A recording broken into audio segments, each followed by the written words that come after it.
The introduction of the student loan bill in Nigeria has been met with mixed reactions as public debate rages on the conditions to access loans and repercussions on loan default. Now, whilst this bill seeks to bridge the educational funding gap in the country, there are also fears of a possible increase in tuition in public varsities. News Central's Adeshewa Odushoga reports. With aims to bridge the financial gap for students in educational pursuit in Nigeria, President Bola Tinubu signed the student loan bill into law, a loan with zero interest. By this signing of the bill into an act, it's simply telling us that the time for subsidy in education is over. We might be getting close to a dramatic reduction in the volume of strikes that we have in the education sector. It is only a phase, it's an episode to commercializing public tertiary institutions in Nigeria. But some of the conditions attached to the loan are that applicant must come from a family with an annual income of less than 500,000 naira, as well as provide 2 guarantors, which can be a civil servant above level 12 or a lawyer with at least 10 years post-call experience. Some say these conditions are quite discouraging, beating the purpose of the bill in the first place. Is the government saying we are going to get job for these people that are going to be graduating, which I don't think so? What is the probability of them getting job? Not just a job, a commensurate job. The loan does not even cover those in private institutions. And is that telling us that these people are not part of Nigerians? Are they not Nigerians that are paying their bills? Do we have a database that's going to assist in implementing and in tracking the use of such money for the purpose it is meant for? Parents and even the beneficiaries might possibly spend many years, if not decades, after their NYSC repaying government loan. The loan is expected to be sourced from education bonds, 1% of taxes, levies and duties to the federal government through the FIRS, NIS and customs, 1% of profits from oil and other natural resources, and interest from bank deposit, among others. If in a year, FIRS is able to bring, say, 3 trillion into the pool, if you take 1% of that, that's an additional 30 billion from FIRS alone coming into the pool of funding for education in Nigeria. So we just need to tidy up the implementation modalities. In 1974, Nigeria's former head of state, Yakubu Gowon, introduced federal student loans, but these could not be sustained with the introduction of cost-reflective tuition. Fingers remain crossed as speculations now are that public varsities in Nigeria may no longer be subsidized. Adeshewa Odushoga, reporting for News Central. Now, to discuss further on this conversation about the student loan bill is Amaka Osita. She's a change leader. We create change Nigeria. Thank you very much for joining us, Ms. Amaka Osita. Very much. I'm really happy to be here. We're really happy to have you as well. I hear that this is good news to some Nigerians, and you in particular, because you've started a campaign that sort of ushered in this. And I hear that there's a very interesting story surrounding your campaign. So I'd like you to talk to us about your campaign and the story behind it. Okay, so I started a campaign on the 1st of June, and the title of my campaign was Student Needs for Student Loan. And that was because while in school, I saw crucially the need for student support while in school for their tuition. And one of the stories that inspired my campaign was my friend who was unable to pay her tuition, and because of that had to drop out of several semesters just to assist herself in paying her loans, her school fees. And seeing her working while we were going to school, working for her peers, just trying to get money to pay her tuition was really heart-wrenching. And then at a point, she tried to commit suicide because she was unable to pay her tuition. So that was totally what motivated me to start that campaign. And obviously, I started the campaign on the 1st of June, and a few days ago, we found out that there's a bill already on that particular topic, and the bill was signed into law. So yes, I'm really excited because I know this is going to be this is going to positively impact Nigerians all across the country. All right. So you started the campaign on the 1st of June this year. Yes. And this your friend, where is she now? Is this something very recent? She dropping out of school, is it very recent? Where is she now? What is she up to? Yes, it's still very recent. Now she's not in school. Now she's still trying to get money to go back to school. So that was how deep it affected her.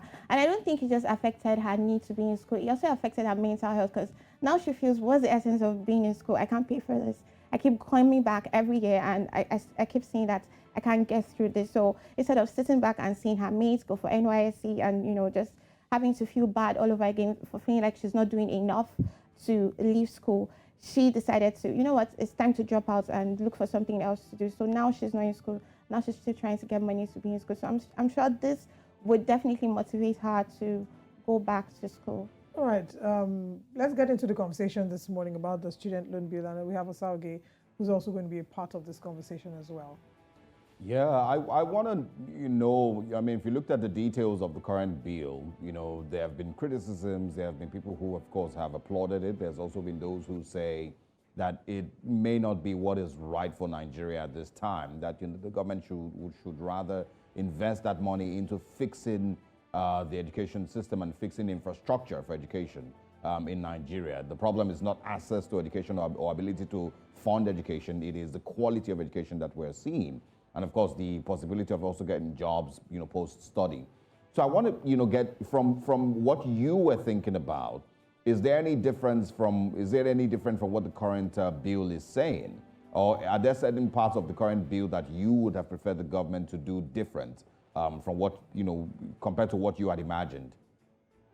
Okay, so the bill, I think the focus of the bill is for underprivileged Nigerian students. And because of that, I feel that there are certain requirements that should be tweaked or should be looked into further. Like there's a requirement that states that students have to bring guarantors, like lawyers that have post 10-year course by experience, or civil servants that have 12-year experience. If I'm an underprivileged student, I don't think I have access to that kind of guarantor. So I think that should be looked into, especially because we don't want corruption creeping into this bill, and the people that actually need this loan get access to it. And the purpose of this loan is actually met for the good of Nigerian students. Okay. So now there's some, let's talk about the content of the bill. You've talked about these areas. Give us like a full picture of what this bill is for indigent young Nigerians, but give us like a further explanation into how people can access the benefits of this loan, the student loan. Okay, so yes, it's for indigent young Nigerians. Your family annual income should be below 500%. It's for students that have gained admission into public universities, polytechnics, public universities. It's for students that are, that need this loan, underprivileged students, like I said from the beginning. So this loan targets students that have issues with paying their tuition. So that is the basis of the whole loan deal. Okay, well, let's focus on the positives. We might get into criticizing the bill later at another time. But I want you to also speak a little bit more about the positive sides to it. Every now and then you hear of people's stories, who say that their parents couldn't pay their school fees. They couldn't find, they couldn't be able to raise money to pay their school fees. And so you even see, parents who say that they can't pay their children's school fees, and so the kids are back at home. So tell us about how many people this, is likely to take off the streets and able to send to school. And another thing is, the expenses for going to school in Nigeria, right, is not just school fees. There is other little details here and there. Do you think that those would be somehow, some way taken care of once the school fees aspect has been sorted?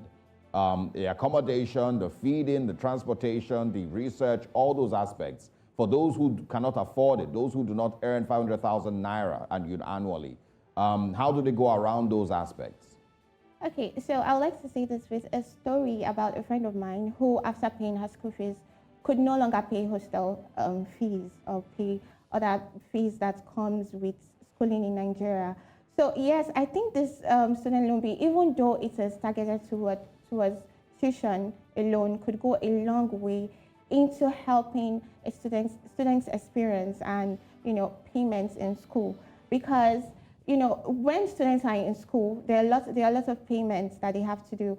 But this student loan bill, if you can take care of their tuition, at least the other monies that they have with them can go into other things like the hostel bill, like accommodation, like feeding, and all of those other things, and books and all of those other things that they need.